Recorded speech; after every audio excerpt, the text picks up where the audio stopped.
네, 안녕하세요.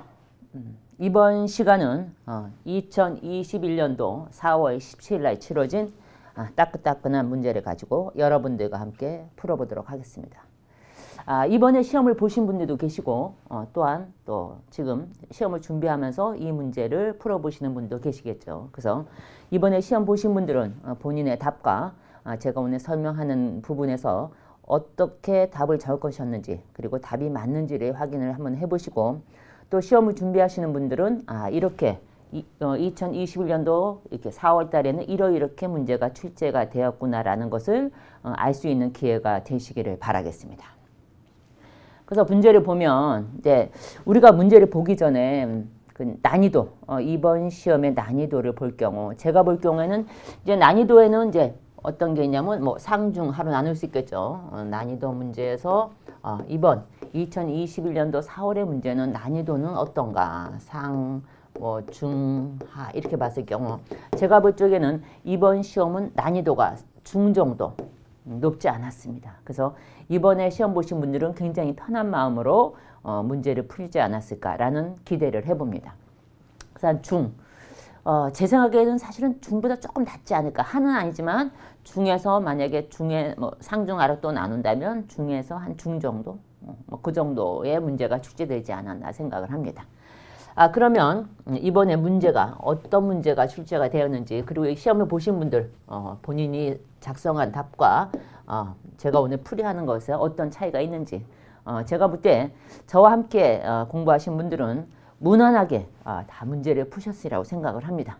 제가 이번에 적중률이 거의 뭐 100%까지는 안 되지만 거의 100%에 다다르지 않았나라고 제가 평가를 해보았습니다. 그것은 제가 문제를 풀면서 어떻게 저희가 공부를 했는지에 대해서도 말씀을 드리도록 하겠습니다.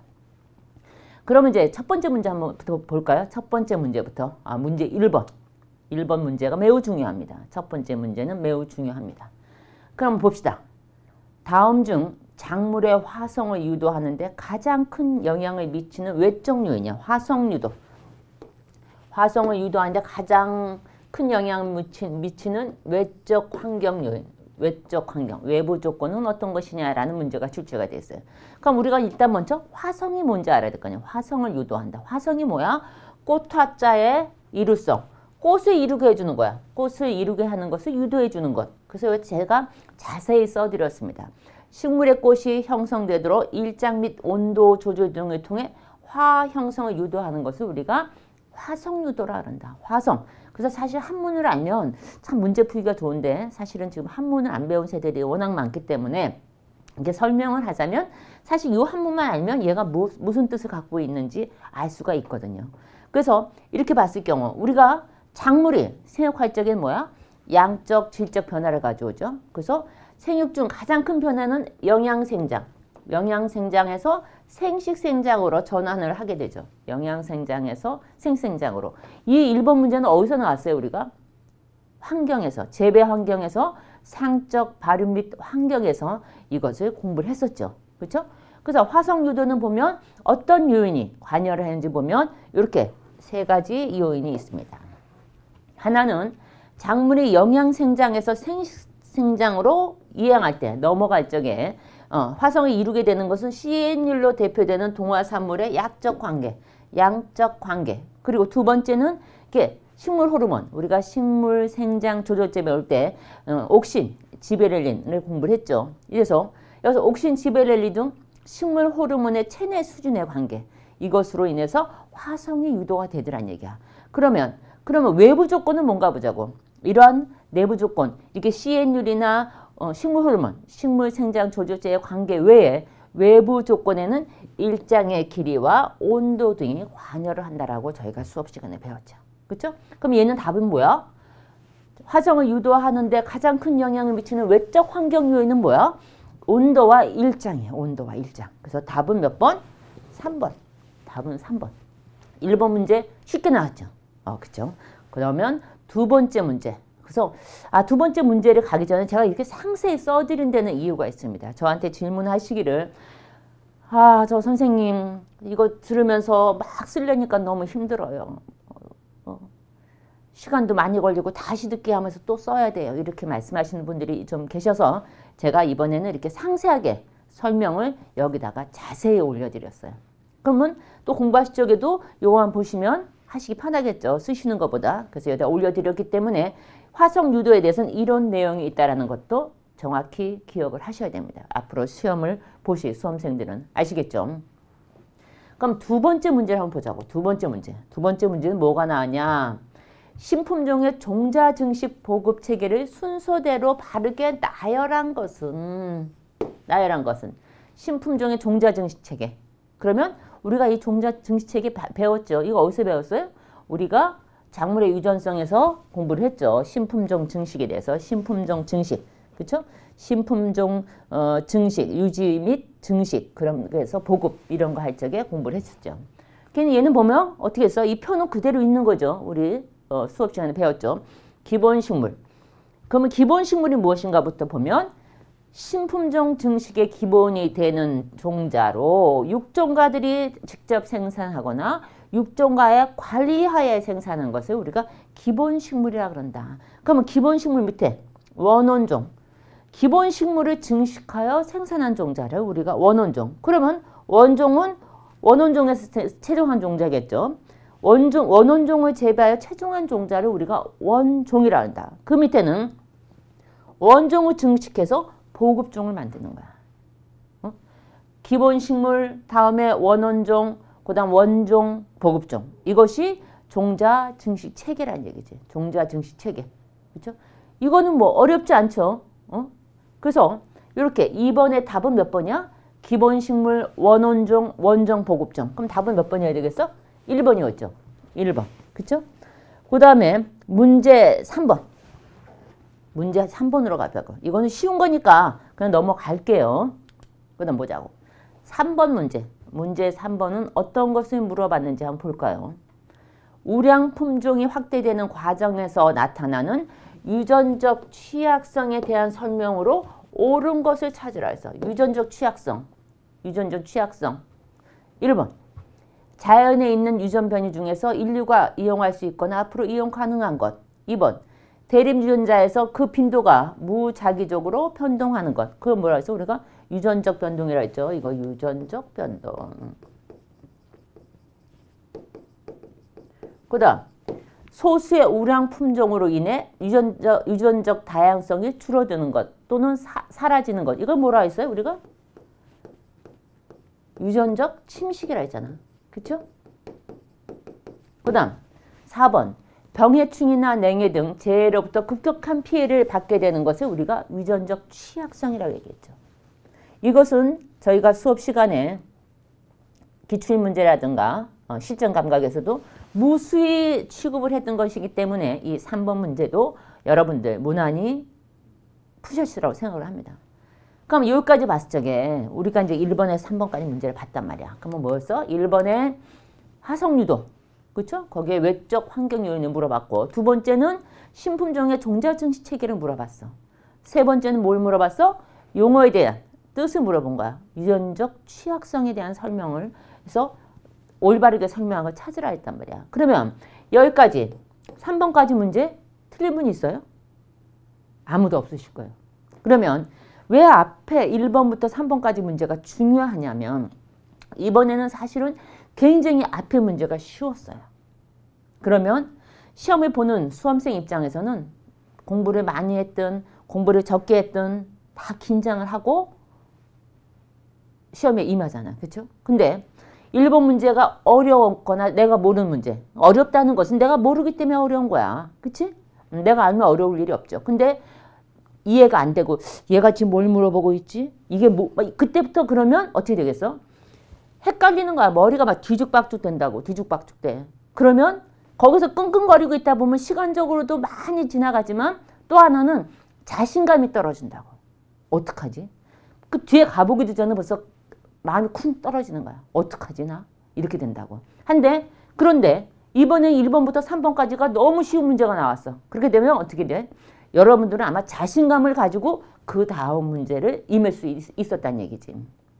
그래서 이번에 감사하게도 앞에 문제가 너무 난이도가 없이 난이도가 낮게 출제가 돼서 여러분들이 좀 안심했겠구나라는 생각에 저도 조금의 안도를 느꼈습니다. 여러분들도 시험을 보러 가면 긴장을 하지만 저도 그날 여러분들과 똑같이 긴장된 시간을 보냈습니다. 이 강의하는 사람들이 강의하고 끝나는 게 아니에요. 시험 날이 되면 저도 수험생과 똑같이 긴장하고 또 어떤 문제가 출제됐을까 또 기대되고 그것을 어떻게 우리 수험생들이 답을 정했을까라는 것 때문에 저 또한 긴장을 늦출 수가 없었습니다. 그래서 그 전 오후에 시험 문제를 보고서는 안도의 한숨을 내쉬었죠. 우리 수험생들은 거의가 고득점을 했을 수 있겠구나라는 자신감 그리고 기대감을 갖게 되었습니다. 여러분들도 아마 문제 푸시면서 기분 좋게 푸시지 않았을까라는 생각을 해봅니다. 그러면 이제 다음 문제, 문제 4번을 한번 봅시다. 이번에 무엇을 물어봤나 보자고. 종자의 발화 과정 단계를 순서대로 바르게 나열한 것은 바르게 나열한 것이야. 그러면 뭐야? 종자의 발화 과정에는 뭐야? 제일 먼저 수분을 흡수해야 되겠죠. 분해 효소 같은 건 나중 문제겠지. 그치? 일단은 수분을 흡수하는 게 가장 중요하잖아. 수분 흡수. 이건 조금 이따 다시 설명을 하겠지만 수분 흡수. 그 다음에 어떻게 되냐? 분해 효소가 활성화가 돼야 되고 그 다음에 어떻게 돼서 배가 생장을 해야 되고 그 다음에 종피가 파열된다는 거죠. 종피나 과피가 잠시만요. 이게 잘 안 치웠다. 종피나 과피가 파열이 되는 거지. 종피나 과피가 파열이 된다. 그 다음에 어떻게 됐어? 그렇게 함으로써 나중에 나오는 게 유묘가 출현된다. 어린 묘가 올라온다는 얘기지. 땅 위로 올라온 거 출현한다. 이것이 발화 조건이죠. 발화 과정이죠. 발화 과정. 조직 조건이 아니라 발화 과정. 일단은 종자가 발화하기 위해서는 우리가 뭐가 있었어?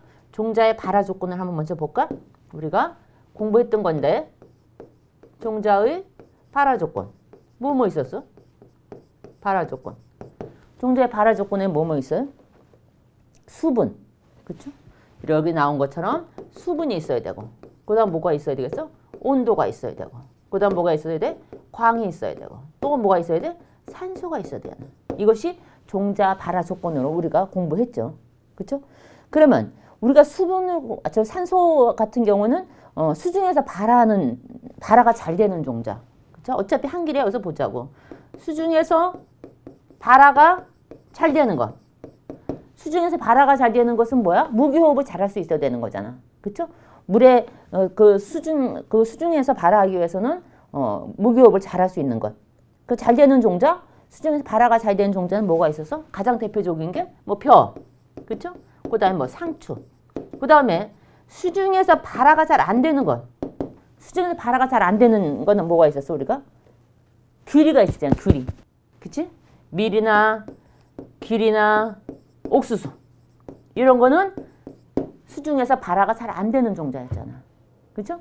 근데 이번에는 이렇게 시험 문제가 안 나오고 발화 과정이 나왔지만 이렇게 종자의 발화 조건도 어차피 종자의 발화 시험 문제가 나왔으니까 한번 보고 가자는 얘기지. 그 다음에 뭐야? 광은 뭐가 있었어? 광은 어떻게 구분을 했어? 종자의 발화 조건에서는 뭐가 나와 있어? 호광성 종자. 그쵸? 광을 좋아하는 거. 광이 있어야 발화가 되는 거. 그 다음 뭐야? 광을 좋아하면은 광을 싫어하는 놈도 있을 거 아니야? 광을 싫어하는 놈은 뭐야? 현광성 종자. 그쵸? 호광성 종자, 현광성 종자, 또 뭐야? 광과 무관한 종자가 있잖아. 광과 무관한 종자가 있을 거 아니야? 이렇게 배웠죠. 그쵸? 그러면 호광성은 뭐가 있어? 호광성. 광을 좋아하는 종자? 뭐야? 담배. 또 교재에 다 나와 있어. 그 다음에 호광성 종자에 또 뭐가 있어? 상추. 그죠? 그 다음에 광을 싫어하는 애들. 광을 싫어하는 애들이 뭐가 있을까? 교재에 있는 거 보시면 토마토나 오이나 가지나 토마토, 오이, 가지, 호박, 수박. 그런 걸 뭐라 해? 형광성. 그 다음에 광무관한 거는 뭐겠어? 화공류. 화공류. 이렇게 돼 있다는 거야. 종자의 발화 조건에는 이렇게 수분과 온도와 광과 산소가 필요한데 산소, 거기에 수중에서 잘 발하는 거와 수중에서 발화가 잘 안 되는 종자가 있고 광에서는 호광성 종자와 현광성 종자와 광무관계, 광과 무관한 종자가 있다. 광과 관계없이 발화하는 것을 우리가 광무관계 종자, 광무관 종자 이렇게 얘기를 했는데 거기는 화곡류가 있던 거예요. 뭐 벼나 뭐 옥수수 같은 것들이 광무관계 종자에 속해 있죠. 그래서 이렇게 4번 문제를 보면 종자의 발화 과정에서는 일단 수분 흡수니까는 아는 것부터 체크하는 거야. 아, 얘는 틀렸구나. 수분을 먼저 흡수해야 그 다음에 뭐 분해 효소가 활성이 되든가, 그쵸? 종피가 파열이 되든가 그렇게 될 거 아니야. 그러면 수분 흡수가 중간에 들어간 건 다 아니란 얘기지. 응? 이렇게 먼저 찾으란 얘기야. 아는 것부터 지우고 나가는 거야. 응? 아시겠죠? 4번 문제는 이런 종자의 발화 과정을 물어보는 것이었구나. 그 다음 5번 문제 볼까요? 에듀윌 유료 회원만의 특별한 서비스.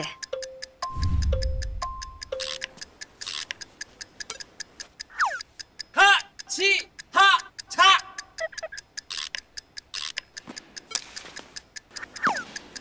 하치하차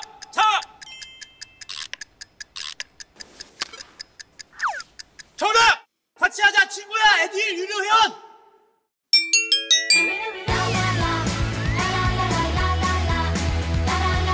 친구 소개하고 현금 받는 혜택.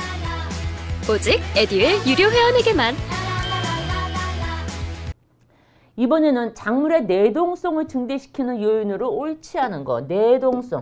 내동성의 작물의 내동성을 증대시키는 요인으로 옳지 않은 것을 찾으라 했어요. 이렇게 표시했어요. 네? 여러분들 시험 볼 때 제가 저렇게 옳은 것이나 옳지 않은 거를 표시하라 그랬는데 표시는 하셨나요? 응? 하셨죠? 그걸 꼭 하셔야 된다고 제가 말씀드렸어요. 여기서 말하는 한 해는 뭐야? 작물이 월동하는 도중에 겨울에 추위에 의해서 받게 되는 피해. 그것을 우리가 한 해죠. 한 해는 두 가지가 있었죠. 그렇죠? 건조해가 있고 이렇게 뭐죠? 겨울에 작물이 월동하는 도중에 추위에 견디는 추위에 의해서 받게 된 피해. 그래서 한 해가 두 가지인데 여기서 내동성이라는 것은 추위에 대해서구나라고 아셔야 되겠죠. 그렇죠? 여기서 작물의 내동성을 증대시키는 요인으로 옳지 않은 것 이렇게 됐어. 내동성에 대해서 우리가 작물의 내동성에 관여하는 요인은 뭐가 있었어? 내동성에 관여하는 요인을 보자고. 내동성에 관여하는 요인. 관여하는 요인은 뭐가 있어? 1. 생리적 요인. 그 다음 형태적 요인. 그 다음에 계절적 요인, 계절 변화에 대한 거. 그 다음 뭐가 있어? 발육 단계에 따라서 이렇게 관여하는 요인 등이 있다는 얘기죠. 우리가 공부했죠. 내동성에 대해서. 그럼 한번 답을 볼까? 지문을 보자고. 내동성을 증대시키는 요인으로 옳지 않은 것은 이렇게 됐어. 옳지 않은 것. 1번. 원형질 단백질에 SH기가 많다. SH기가 뭐였어요? 우리가? 설파하이드리게라 했죠. 설파하이드리게가 많다. 그러면 많아야 돼. 그러면은 뭐야? SS기. 이게 뭐라 했어? SS기. 디설파이드기죠. 디설파이드기. 그래서 이렇게 SH기가 많은 것이 SS기가 많은 것보다 원형질 파괴가 적기 때문에 내동성이 증대된다라고 공부를 했죠. 그 다음 원형질의 수분 투과성이 크다. 그 다음에 3번 세포 내 전분과 지방 함량이 높다. 4번 원형질의 친수성 콜로이드가 많다. 그래서 옳지 않은 거야. 작물의 내동성. 그러면 뭐야? 우리가 전분 함량은 뭐야? 높아? 아니지. 전분 함량은 낮아야 되고 지방, 유지 함량은 높아야 되죠. 또 하나 뭐 있어? 당 함량은 높아야 되는 거죠. 당 함량은 높아야 된다. 이런 것이 내동성이 커진다라고 얘기를 했습니다. 그럼 이건 다 뭐야? 얘네 조건은 지금 얘기하는 거는 뭐야? 원형질 단백질에서 SH기. SH기가 뭐라 했어? 설파하이드리기가 SS기. 디설파이드보다 많아야지 된다는 얘기지. 많아야 된다. 그래서 얘는 뭐에 대한 설명이냐면 생리적 요인에 대한 설명을 하고 있는 거야. 그럼 얘가 뭘 물어봤냐면 작물의 내동성에서 생리적 요인으로서 옳지 않은 것을 찾아라 이렇게 물어본 거라고. 응? 그래서 생리적 요인. 그럼 우리가 어차피 공부하는 길에 한번 볼까? 형태적은 뭐가 있어? 형태적으로 이쪽에 우리가 포복성인 것이 직립성인 것보다 내동성이 강하다 했죠. 그치? 또 하나 뭐 있을까? 또 하나는 잎 색깔. 잎 색깔이 진한 것이 연한 것보다 내동성이 크다, 강하다 이렇게 했죠. 그래서 작물의 내동성에 관여하는 것은 이렇게 생리적 요인, 그 다음에 형태적 요인, 그 다음에 뭐 계절 변화라든가 발육 단계에 대해서 발육 단계 이런 것들이 내동성에 관여하는 요인인데 여기서 물어보는 것은 출제위원이 물어보는 것은 이렇게 생리적 요인의 설명 중에서 틀린 것, 옳지 않은 것을 골라라 라는 문제가 출제가 된 거죠. 그래서 아시겠죠? 이제 전분 함량은 낮고 지방 함량, 유지 함량과 당 함량은 높은 것이 내동성이 강하다. 그래서 제가 말씀드릴 적에 이렇게 내동성, 그래서 어떤 내동성에 대해서 이렇게 생리적, 형태적 이렇게 된 것은 구분을 해서 암기를 해달라고 제가 저 수업 시간에 말씀을 드렸습니다. 아시겠죠? 넘어가도 되겠죠? 그 다음에요. 6번 보자고. 6번. 6번은 또 어떤 문제가 출제가 됐나 보자고. 토양의 수분 항수에 대한 설명으로 옳지 않은 것을 찾으라서. 옳지 않은 것. 토양의 수분 항수. 토양의 수분 항수에 대한 설명으로 옳지 않은 것을 찾으시오. 1번 볼까? 최대 용수량은 모관수가 최대로 포함된 상태로 pF는 0이다. 2번. 포장 용수량은 중력소를 배제하고 남은 상태의 수분으로 pF는 1.0에서 2.0이다. 그 다음 3번. 초기 위저점은 식물이 마르기 시작하는 수분 상태로 pF는 3.9이다. 4번. 흡습 계수는 상대 습도 98%의 공기 중에서 건조 토양이 흡수하는 수분 상태로 pF는 4.5다. 그러니까 뭐가 옳지 않은 거야? 옳지 않은 것. 옳지 않은 것 찾아보세요. 옳지 않은 것. 옳지 않은 것. 그러면 포장 용수량의 pF는 얼마였어요? 포장 용수량의 pF는 2.5에서 2.7이었죠. 2.5에서 2.7. 그래서 답은 몇 번? 2번이다. 옳지 않은 것. 포장 용수량은 중력수를 배제하고 남은 상태의 수분으로 pF는 2.5에서 2.7이다. 그래서 이것이 틀린 거예요. 문제가 여기까지도 계속 무난하죠? 그렇죠? 뭐 푸는데 뭐 어려움은 없었으리라고 생각을 합니다. 아시겠죠? 넘어갑니다. 아, 이제 이렇게 문제가 나와서 저는 굉장히 해피했습니다. 그럼 이번에 7번 문제 보자고. 다음 7번에서는 어떤 걸 물어보고 있는지 한번 볼까요? 다음에서 설명하는 원소를 옳게 짝지은 것. 원소, 우리가 무기원소와 작물을 토양 환경에서 공부를 했습니다. 그렇죠? 가번, 필수 원소는 아니지만 일단 필수 원소가 아니야. 필수 원소가 아니라는 건 뭐야? 비필수 원소겠지. 그치? 비필수 원소란 얘기지. 그러면 비필수 원소. 화공유에는 그 함량이 많으며 병충해 저항성을 높이고 수광태세를 촉진한다. 나번. 독과작물에서 뿌리옥 발달이나 질소 고정에 관여하며 결핍하면 단백질 합성이 저해된다. 그러면 우리가 비필수 원소가 뭐뭐 있는지 일단 알아야 되겠죠. 규소. 그렇지? 그럼 여기 나온 나트륨. 그러면 뭐야? 그 다음에 코발트. 그 다음에 뭐야? 알루미늄. 여기서 지금 필수 원소는 얘기 안 해도 되겠죠. 그렇죠? 근데 여기서 우리가 항시 얘기하는 거. 화공유에 그 함량이 많은 거. 뭐야? 규소잖아. 그래서 규소는 필수 원소는 아니지만 화공유에서는 필수 원소 같은 역할을 한다고. 그래서 뭐야? 병충해 저항성을 높이고 수광태세를 좋게 한다. 수광태세가 뭐라 했어? 광을 받아들이는 자세라는 거지. 그럼 광을 받아들이는 자세가 좋으면 어떻게 되겠어? 꼿꼿이 쓸 수 있다는. 그렇죠? 생육에 좋을 수밖에 없겠죠. 그러면 1번 설명은 뭐야? 일단 규소라는 게 나온 거야. 그럼 규소가 아닌 것 빼버리면 돼야 돼. 이렇게 먼저 빼란 말이야. 그 다음에 나오는 게 뭐하고 뭐가 구분이 돼야 되면 코발트하고 나트륨에 대한 성격만 알면은 이 답을 찾을 수 있는 거야. 근데 우리가 나트륨은 무기성분과 작물에서 뭐라고 배웠어? 샐러리나 뭐 사탕무, 모카 등에서 시용 효과가 있더라라고 얘기를 했죠. 그래서 코발트, 그래서 이 답은 뭐야? 코발트와 규소가 답이라는 얘기지. 질소 고정에 관여한다. 뿌리옥 발달이나 질소 고정에 관여한다.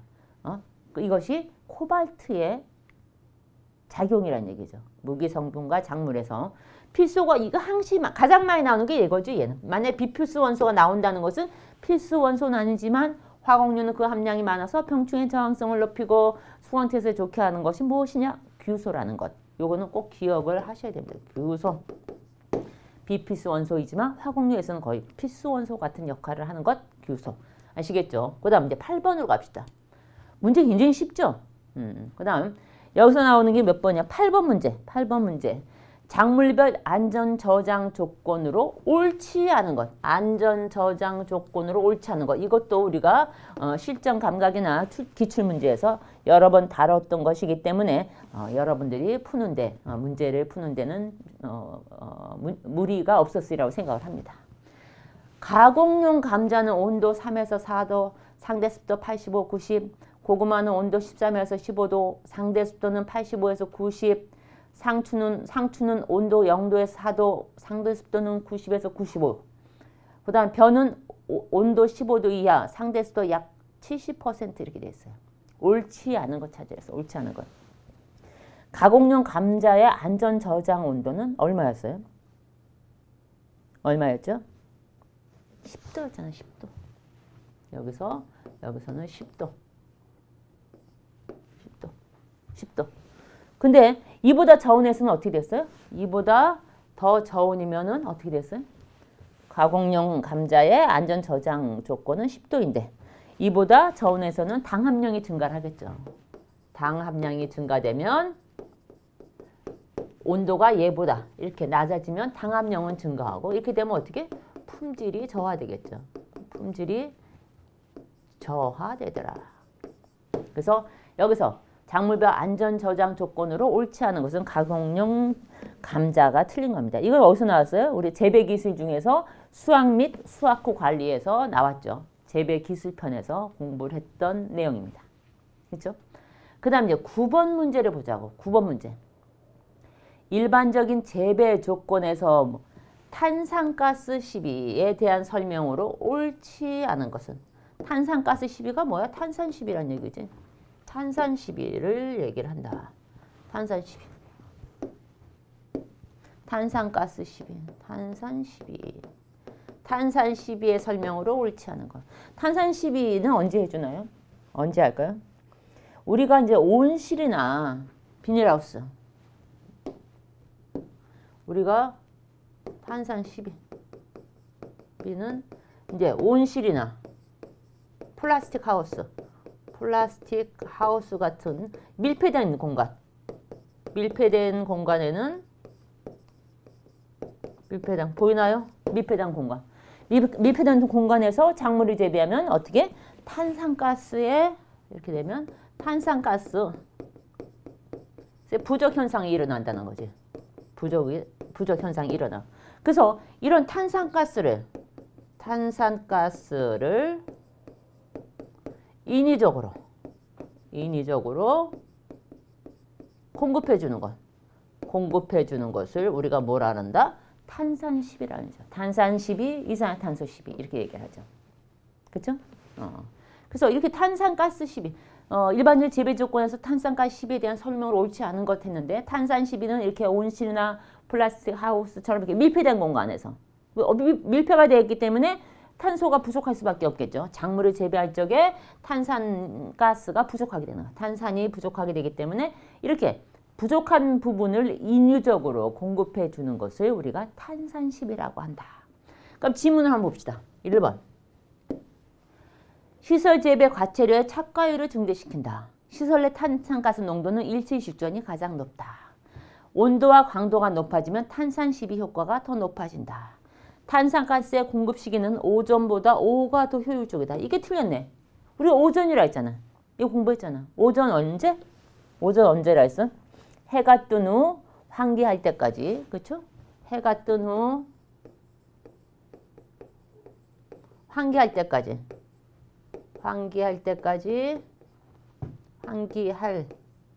때까지 뭐 2에서 뭐 3시간, 어느 부분에는 뭐 2에서 4시간 정도를 한다. 4시간 정도를 시용하는 것이 좋다. 이렇게 되어 있습니다. 이런 동안을 시용을 해준다. 그러면 여기서 문제 9번에서 물어보는 것, 일반적인 재배 조건에서 탄산가스 시비에 대한 설명으로 옳지 않은 것 이렇게 돼 있죠. 그래서 여기서 옳지 않은 것은 탄산가스의 공급 시기는 오전보다 오후가 더 효율적인 게 아니라 오전에 해줘야 된다. 그렇지? 오전에 하는 것이 좋다. 언제?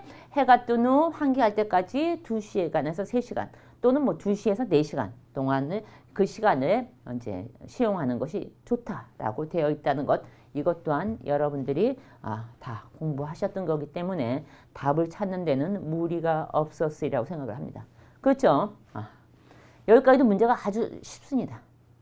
아주 쉽게 출제가 되었습니다. 에듀윌 도서 중에 6개년 기출 문제집이 가장 많이 도움이 되었습니다. 마지막 모의고사에서는 파이널 봉투 모의고사가 도움이 되었는데 QR코드를 통해서 자동으로 채점을 해주고 성적 분포를 알려주어서 다른 수험생들과 비교를 할 수 있는 점에서 도움이 많이 되었습니다. 에듀윌 책으로 공부하셔서 좋은 결과 있으셨으면 좋겠습니다. 파이팅! 에듀윌은 합격이다. 그 다음 문제 한번 볼까요? 이번 10번 문제 보자고. 10번 문제. 원의 작물의 수확 후 손실에 대한 설명으로 옳지 않은 것을 찾으라 그랬네. 이번에는 수확 후 손실에 대한 설문. 원의 작물의 작물을 수확 후 손실에 대한 설명으로 옳지 않은 것은 이렇게 되어 있어요. 옳지 않은 것. 옳지 않은 걸 보면 이거는 어디서 나왔어요? 재배기술 편에서 수확 및 수확 후 관리 편에서 우리가 봤던 거죠. 그러면 옳지 않은 것을 찾으라 해서 1번 수분 손실의 대부분은 호흡작용에 의한 것이다. 2번 수확 후에도 계속되는 호흡으로 중량이 감소하고 수분과 열이 발생한다. 3번 수확 후 에틸렌 발생률은 비호흡급등형보다 호흡급등형 과실에서 더 많다. 그 다음에 4번 일반적으로 식량 작물에 비해 원의 작물은 수분 손실률이 크다. 원의 작물이 수분 손실이 더 크다라 했어요. 그렇죠? 식량 작물에 비해서. 그러면 우리가 수확 후 손실에서 보면은 여기서 나와 있는 호흡 작용에 의한 것이다. 이렇게 되어 있는데 수분의 대부분은 호흡 작용에 의한 것이다. 근데 우리 어떻게 배웠어요? 호흡 작용이 아니고 증산에 의한 것이 호흡에 의한 것보다 한 10배 정도. 증산에 의한 것이 호흡보다 크다 했죠. 한 10배 정도 크다 그랬어요. 그렇죠? 그리고 이 증산이 호흡보다 큰데 특히 기공으로 몇 퍼센트 해서 한 90%. 이거 잠시만요. 기공으로 한 90%. 나머지는 표피로 증산이 된다 그랬죠. 그렇죠? 그러면 옳지 않은 거 벌써 1번 나왔네. 수분 손실의 대부분은 호흡작용에 의한 것이 아니라 증산에 의한 수분 손실이 호흡에 의한 손실보다 10배가 더 크다. 그리고 이렇게 증산은 이렇게 기공으로 해서 한 90% 증산이 되고 그 표피로는 한 10% 나머지가 한 10% 되겠죠. 이렇게 이루어지고 있더라는 얘기죠. 그래서 여기서 수확 후 손실에 대한 설명을 옳지 않은 것은 1번이죠. 그 다음 2번 수확 후에도 계속되는 호흡으로 중량이 감소하고 수분과 열이 발생을 하더라. 그 다음 수확 후 에틸렌 발생량은 비호흡 급등형보다 호흡 급등형 과시에서 크더라. 호흡 급등형. 메트릭이죠. 클라이메트릭은 호흡 급등형. 비호흡 급등형은 논 메트릭이라고 얘기를 하죠. 그래서 여기서 자세히 써드렸어요. 밑에 보면 과실이 성숙하는 과정에서 호흡 속도가 점차 감소하다가 어느 순간에 갑자기 증가하는 것을 우리가 호흡 급등, 호흡이 급등했다는 거야. 이렇게 여기서 보면 호흡 급등형이 이렇게 내려오다가 어떻게 됐어? 여기서 갑자기 이렇게 올라갔죠. 갑자기 증가하는 것. 어느 순간에 호흡 속도가 점차 이렇게 감소를 하다가 이게 갑자기 증가하는 것을 우리가 호흡 급등형이라 그런다. 근데 이렇게 비호흡 급등형은 어떻게? 변화하지 않는 거야. 급등형이. 호흡 급등 현상이 나타나지 않는 것을 우리가 비호흡 급등형이라 그런다. 그러니까 이렇게 갑자기 증가하는 거. 급등한다는 거지. 그래서 호흡 급등형에는 사과, 배, 토마토, 수박, 바나나. 사과, 배, 토마토, 수박. 그 다음에 비급등형에는 고추, 오이, 가지, 딸기, 포도, 파인애플 등은 비급등형, 비호급등형에 속하는 것이 작물이라는 얘기죠. 그리고 호흡급등형 과실에서 호흡이 급상승할 적에 이렇게 호흡이 급상승할 적에 에틸렌이 함께 방출되면서 과실의 숙성이 진전된다. 그래서 비호흡급등형보다는 호흡급등형 과실에서 에틸렌 발생량이 더 많다는 얘기죠. 여기 설명을 이렇게 하나로 설명을 드린 겁니다.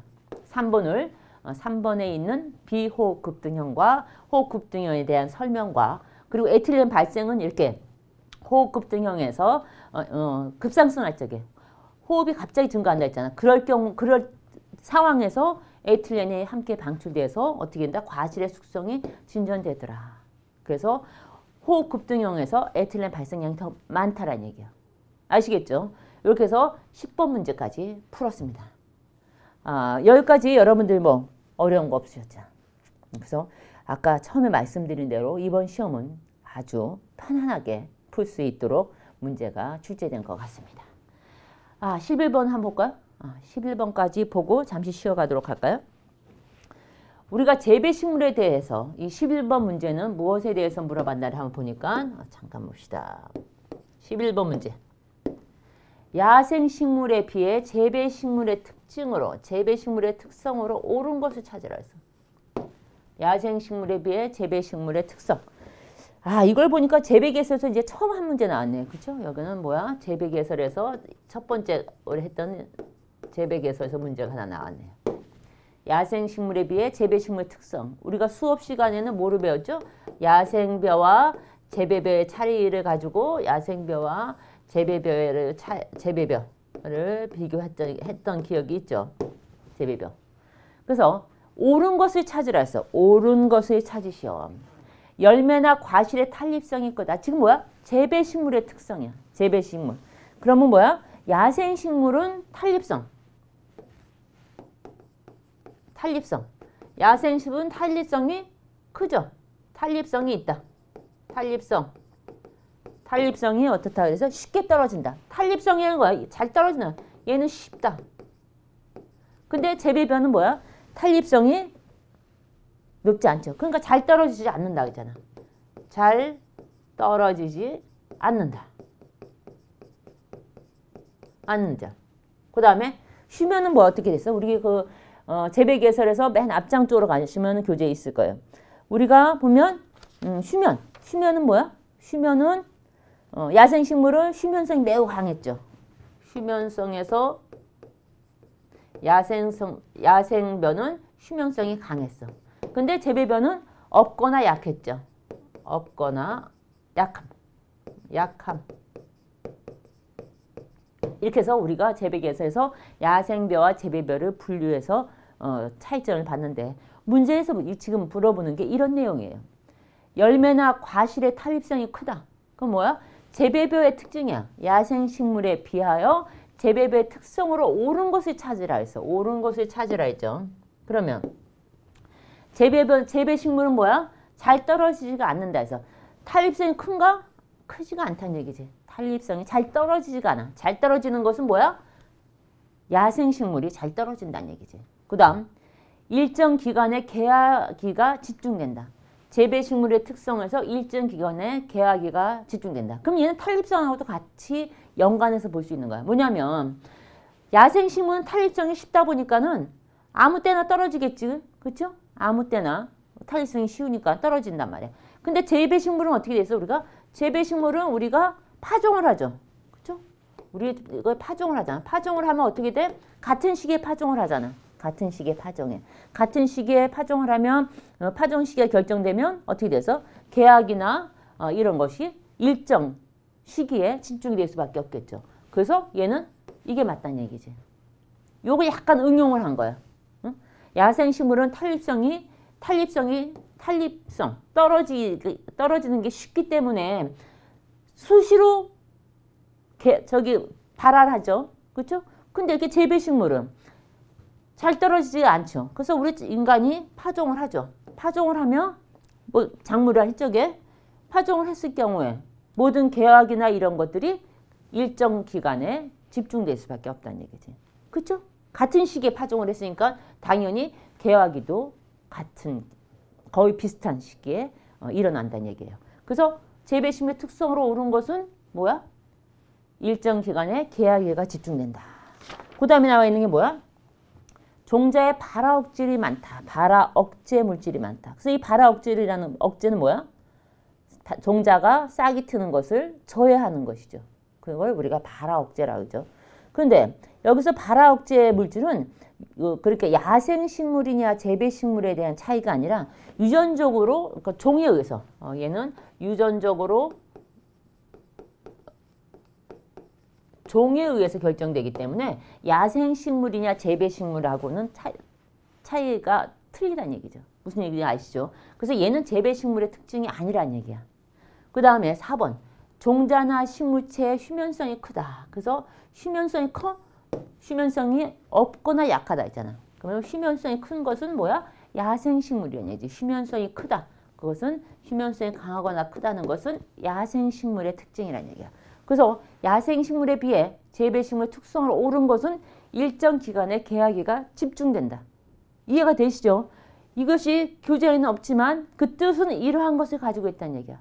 휴면성이 떨어지는 것, 잘 떨어지는 것이냐, 잘 떨어지지 않는 것이냐에 대해서 탄립성에 대해서 이렇게 탄립성이 잘 떨어지지 않는 경우에는 어떻게? 그런 재배식물의 특징을 가지고 있기 때문에 파종을 해서 할 경우, 파종을 하잖아요. 그렇게 되면 개화기가 일정 기간에 집중되는 현상이 나타날 수밖에 없다는 얘기지. 이 문제도 뭐 그리 어렵지 않습니다. 일단 1번하고 2번은 틀린 거기 때문에 재배식물은 탄립성이 어떻다 해서 잘 떨어지지가 않고 휴면성이 없거나 약하다고 했기 때문에 얘는 일단 딱딱 제해놓고 보는 거지. 그렇지? 딱딱 얘는 아니구나 딱 제해버리는 거지. 그렇지? 그 다음에 종자의 발화 억제 물질은 야생식물이냐 뭐 재배식물의 특성하고는 틀리다는 얘기지. 뭐라 했냐면 그 유전적 종에 의해서 결정된다는 거지. 그래서 재배 조건에 결정되는 것은 아니라는 얘기야. 저렇게 야생이냐 재배식물이냐에 대해서 재배 조건에 의해서 결정되는 것은 아니다. 무엇이? 발화 억제 물질은. 아시겠죠?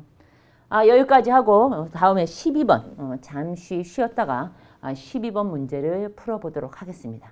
예, 잠시 쉬어가겠습니다. 감사합니다.